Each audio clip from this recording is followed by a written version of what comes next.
बिल्कुल। तो आशीष देखिए, बजाज फाइनेंस, एम&एम फाइनेंस दोनों के जो क्वार्टरली अपडेट्स है इतने कोई खास नहीं। इनफैक्ट बजाज फाइनेंस में तो हम ग्रोथ देख रहे हैं जो मल्टी क्वार्टर मल्टी ईयर लो पे है, तो कहीं ना कहीं Q3 के अपडेट थोड़े कमज़ोर हैं। और अगर हम बात करें तो ओवरऑल जो न्यू लोन्स बुक्ड हैं केवल 15% की ग्रोथ है और AUM 22% की ग्रोथ है। हालांकि कंपनी ने जो गाइडेंस दिया था उसके लोअर एंड पे AUM ग्रोथ आपको होता हुआ नजर पड़ रहा है।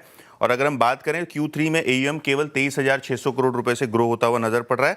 और अगर हम डिपॉजिट्स की भी बात करें तो केवल 3% की growth year on year basis पे बजाज फाइनेंस के लिए आती हुई नजर पड़ रही है। तो थोड़ा स्लो डाउन है नंबर्स में, देखते हैं स्टॉक कैसे रिएक्ट करता है इस नंबर्स को।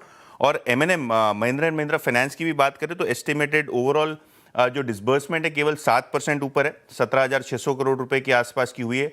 और ऑब्वियसली एक्सपेक्टेशन था कि ये टाइम कमर्शियल फाइनेंस और जो आपकी ट्रैक्टर फाइनेंसिंग है वो अच्छी रहेगी क्वार्टर में, ऐसा कुछ हुआ नहीं है खास।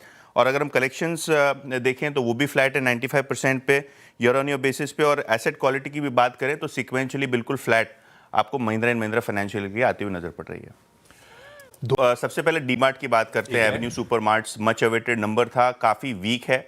और अगर हम नंबर्स देखें तो ग्रोथ जो है कोविड के बाद की सबसे लोएस्ट ग्रोथ ट्रेजेक्ट्री है। केवल 10 स्टोर क्वार्टर में ऐड हुए हैं। और अगर हम स्टैंड अलोन रेवेन्यूज की बात करें तो 17,600 के आसपास आया, जो पिछले साल 15,500 करोड़ रुपए के आसपास थे। तो एक बहुत ही मीडियोकर ग्रोथ आपको देखने को मिल रही है। और अगर हम बात करें कंपनी की तो क्विक कॉमर्स से जो कंपटीशन आ रहा है वो क्लियरली Q3 के अपडेट्स पे असर डालता हुआ नजर पड़ रहा है। तो कहीं ना कहीं ग्रोथ स्लो है। इसके अलावा मैरिको की बात करें तो अच्छे नंबर्स हैं, हाई सिंगल डिजिट ग्रोथ देखने को मिला है इंडिया बिजनेस में। और अगर हम बात करें तो अर्ली 20s यानी 20% से ज़्यादा इंटरनेशनल ग्रोथ आती हुई नज़र पड़ रही है। और ऑब्वियसली अगर कोपरा प्राइजेस की बात करें तो पीक से 30% नीचे है, जिसका मार्जिन्स पे फायदा कंपनी आते हुए देख रही है। वी-मार्ट रिटेल की बात करें तो 10% का revenue growth, same store sales growth flat है साल दर साल बेसिस पे। और अगर हम यहाँ भी देखें तो नंबर्स कोई खास है नहीं। तो नंबर्स तो on the face of it decent है। डिपॉजिट ग्रोथ अच्छी हुई है PSU बैंक्स में। सबसे पहले आशीष बैंक ऑफ बड़ौदा की बात करते हैं क्योंकि ये ट्रेडर फेवरेट है। और ग्लोबल एडवांसेस और बिजनेस में आपको 12% और 15% की रिस्पेक्टिव ग्रोथ देखने को मिली है। और डोमेस्टिक डिपॉजिट्स भी 11% ऊपर हैं। और जो लोन दिए हैं कंपनी ने डोमेस्टिक साइड पे, यहाँ बैंक ऑफ बड़ौदा ने लगभग 14% की ग्रोथ हासिल की है। तो अच्छे नंबर्स, अच्छे अपडेट्स बैंक ऑफ बड़ौदा के लिए। इसके बाद PNB की बात करते हैं तो सिक्वेंशली अगर आप देखें तो बिजनेस 4% ऊपर है, साल दर साल बेसिस 10% ऊपर है। डोमेस्टिक बिजनेस में 9% की वृद्धि है। और अगर हम डोमेस्टिक डिपॉजिट्स की बात करें तो यहाँ 8% की वृद्धि है। सिक्वेंशली भी आपको 2% का ग्रोथ देखने को मिल रहा है। तो ब्रॉडली इन लाइन परफॉर्मेंस है, मार्केट लिंक परफॉर्मेंस आपको देखने को मिल रहा है PNB का। इसके बाद IDBI की बात करते हैं। सिक्वेंशली बिजनेस डाउन है 2.5% और डिपॉजिट्स भी 1.5% नीचे हैं साल दर साल बेसिस पे। हालांकि डिपॉजिट्स में 9% की वृद्धि है। तो जो डिपॉजिट्स और एडवांसेस हैं साल दर साल बेसिस पे आपको अच्छी ग्रोथ देखने को मिल रही है। और आखिर में यूनियन बैंक और इंडियन बैंक की बात करते हैं। यूनियन बैंक में आपको डिपॉजिट्स जो है साल दर साल बेसिस पे केवल 3% आती हुई नजर पड़ रही है, तो थोड़े फीके नंबर्स हैं। हालांकि अगर हम बैंक ऑफ इंडिया की बात करें तो डिपॉजिट्स में 12% की ग्रोथ और लगभग 12-13% की ग्रोथ आपको एडवांसेस में भी देखने को मिल रही है। तो बैंक ऑफ इंडिया के अपडेट्स बैंक ऑफ बड़ौदा की तरह ही मजबूत दिखाई पड़ रहे हैं। डिपॉजिट मोबिलाइजेशन, जिस तरीके से आप बैंक्स के नाम बोल रहे हैं, मुझे लग रहा है मैं आज RBI गवर्नर बन गया हूँ। 10-10, 20-20 बैंक्स के आपको क्वार्टरली अपडेट दे रहा हूँ। सबसे पहले बैंक ऑफ बंधन बैंक की बात करते हैं, जहां एडवांसेस में साल दर साल 10% की ग्रोथ है और डिपॉजिट्स में 11% की ग्रोथ है। हालांकि सिक्वेंशली जो एडवांसेस का नंबर है और ग्रोथ का नंबर है बिल्कुल फ्लैट आपको देखने को मिल रहा है। और अगर हम कासा रेशियो की बात करें तो थोड़ा बहुत यहाँ फीकापन देखने को मिल रहा है। तो बंधन बैंक थोड़े वीक आपको या मिक्स्ड रादर कहूँगा कि नंबर्स क्वार्टरली अपडेट के आ रहे हैं। येस बैंक की बात करें तो एडवांसेस साल दर साल 5% बढ़े हैं और डिपॉजिट 5.5% बढ़े हैं।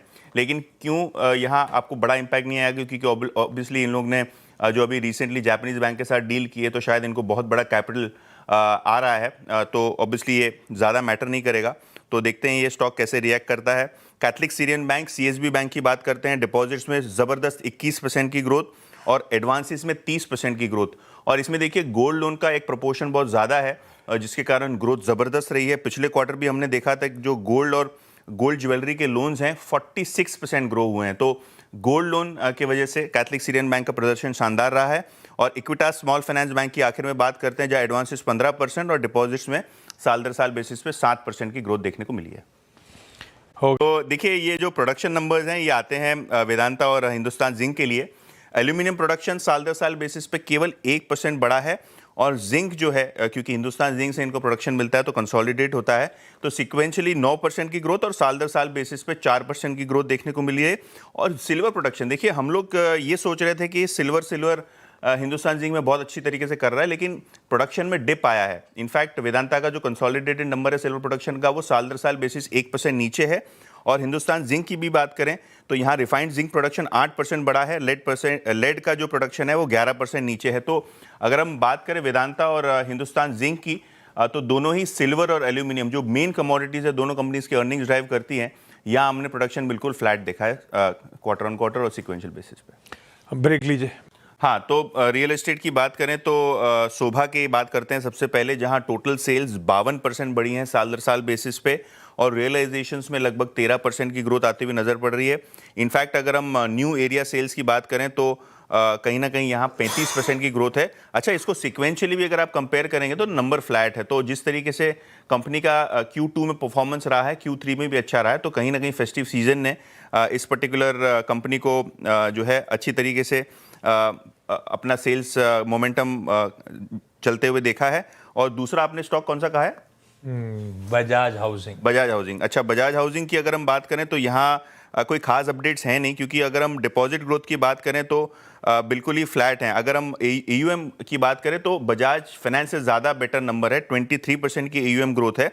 और अगर हम डिसबर्समेंट्स की बात करें तो यहाँ शानदार ग्रोथ है। इनफैक्ट जो डिसबर्समेंट्स हैं 16,500 करोड़ हैं, जो 12,500 करोड़ थे पिछले साल। तो ब्रॉडली अगर हम देखें तो यहाँ 30% टाइप की ग्रोथ आपको देखने को मिल रही है। तो डिसबर्समेंट फ्रंट पे और AUM फ्रंट पे दोनों जगह पे बजाज हाउसिंग फाइनेंस के अच्छे नंबर्स दिखाई पड़ते हैं। परफेक्ट।